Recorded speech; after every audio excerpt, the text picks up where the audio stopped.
न जाने किस कैपेसिटी के अंदर और किस हैसियत के अंदर पार्क की जगह के ऊपर इन लोगों ने यहाँ पर पूरी एक रो जो है,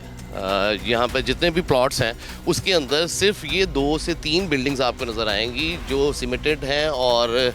बिल्डिंग्स खड़ी कर दी गई हैं, जबकि इसके इतराफ़ में इसके दाएं बाएं जो है वो कच्ची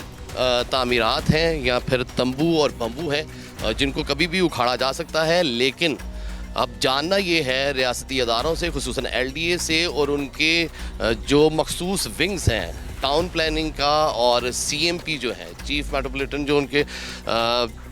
ऑफिसर्स हैं, उनसे हमने जानना है कि इस बिल्डिंग का नक्शा कैसे अप्रूव हुआ, जबकि ये जगह LDA के पास थी, और या फिर अगर वो इसका जवाब ये देते हैं कि ये BR सोसाइटी की जगह है तो उसने किस कैपेसिटी के अंदर, किस हैसियत के अंदर इस जगह को यहाँ पर इस्तेमाल किया है। और ना सिर्फ इस्तेमाल किया, अब तो पक्की बिल्डिंग्स बन चुकी हैं और